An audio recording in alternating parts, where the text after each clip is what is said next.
दोस्तों अस्सलाम वालेकुम। सॼे पाकिस्तान में आदमशुमारी थियण वारी आहे। सिंध में बि इहो अमल शुरू थी वेंदो। इन लाइ तव्हां लाइ मां पैगाम थो मोकिलियां त ज़ात पंहिंजी तूं जहिड़ी बि सॾाई, ॿोली भली तूं कहिड़ी बि ॻाल्हाई।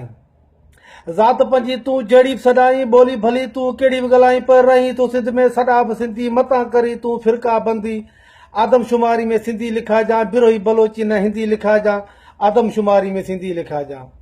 भली आल खाणी मल खाणी हुजी या जमाली जिसकाणी हुजी, भली आल खाणी मल खाणी हुजी या जमाली जिसकाणी हुजी, या रोदनाणी रोस्तमाणी हुजी, या शाहाणी गोरशाणी हुजी, या उमराणी कंबराणी हुजी, या रिंद बिरहमाणी हुजी, या मलकाणी नूहाणी हुजी, या मंगसी महर मस्तोई या जतोई जलबाणी हुजी।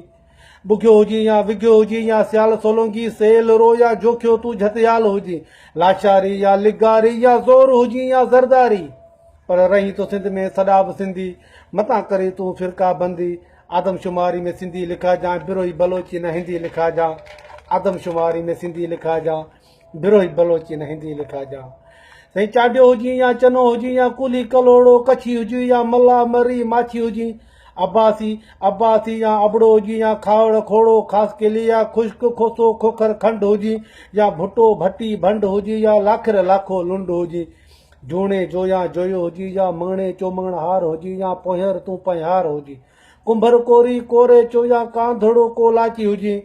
सुखियो हुजी ॾुखियो हुजी, उञो हुजी बुखियो हुजी, हाल हुजी माज़ी हुजी, हुर हुजी गाज़ी हुजी, पीर हुजी काज़ी हुजी, रंज हुजी राज़ी हुजी, पर रही तो सिंध में सॾा बि सिंधी, मतां करी तूं फ़िरका बंदी।